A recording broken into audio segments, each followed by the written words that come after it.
Konflik adalah perselisihan Ini semua gara-gara Patrick. atau pertentangan Tidak boleh ada lagi pekerja yang baik jadi menderita karena kerakusan Tuhan Crash. antara dua pihak atau lebih yang melibatkan individu-individu, individu kelompok maupun kelompok-kelompok yang memiliki perbedaan pendapat, nilai, dan tujuan. Penyebab konflik. Penyebab konflik itu terjadi karena ada perbedaan pendapat di dalam masyarakat.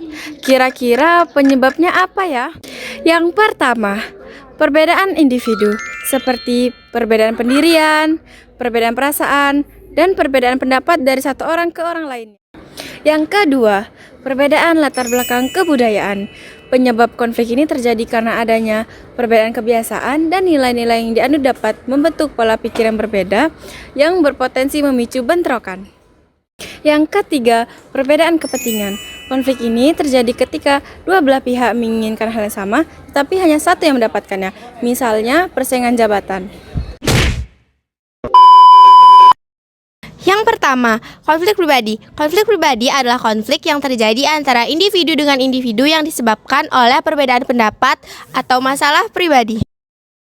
Yang kedua, konflik rasial. Konflik rasial adalah konflik yang terjadi yang disebabkan oleh perbedaan ras atau warna kulit dan lain-lain. Yang ketiga, konflik antar kelas sosial, yaitu konflik yang terjadi di masyarakat akibat perbedaan status sosial dan ekonomi. Yang keempat, konflik politik. Konflik yang terjadi akibat adanya perbedaan kepentingan dan pandangan dalam bidang politik. Dan yang kelima, konflik internasional adalah konflik yang terjadi yang melibatkan dua atau lebih negara. Penyelesaian konflik dalam sosiologi disebut akomodasi. Bentuk-bentuk akomodasi yaitu ada mediasi, arbitrase, konsiliasi, kemudian ada kompromi, negosiasi, dan adjudikasi. Yang pertama yaitu mediasi. Mediasi yaitu mendatangkan pihak ketiga sebagai pemberi solusi dalam permasalahan tersebut. Tetapi pihak ketiga di sini tidak berhak untuk mengambil keputusan. Yang kedua yaitu arbitrase. Arbitrase yaitu pihak ketiga memiliki hak untuk mengambil keputusan yang bersifat mengikat dan kedua belah pihak itu harus menyetujui apa yang telah diberikan oleh pihak ketiga.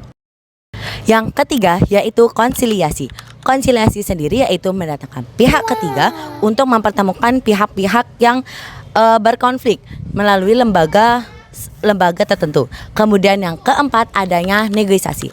Negosiasi sendiri yaitu penyelesaian konflik melalui musyawarah antara pihak-pihak yang terlibat tanpa adanya campur tangan dari pihak luar untuk menyelesaikan permasalahan tersebut. Yang keempat adanya adjudikasi. Adjudikasi yaitu permasalahan dengan menyelesaikan permasalahan melalui pihak hukum atau persidangan. Dan yang terakhir adanya kompromi. Kompromi di sini yaitu kedua belah pihak mengurangi tuntutan agar menemui titik terang dari permasalahan tersebut. Contoh konflik di lingkungan sekolah yaitu seperti bullying atau perundungan. Bullying atau perundungan terjadi ketika siswa atau kelompok tertentu menindas siswa lain, baik secara fisik maupun verbal. Iya, ada kutu buku digangguin yuk. Ganggu. Sok rajin banget lu. Sini deh bukunya, ambil. Kamu siram enggak sih siram? Tak siram. Kalian enggak boleh kayak gitu.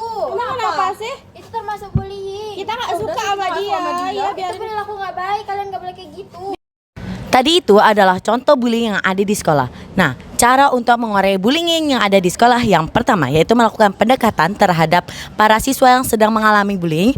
Yang kedua yaitu mendengarkan cerita mereka yang telah mengalami bullying. Dan yang ketiga yaitu menumbuhkan sikap empati kepada teman-teman sekitar.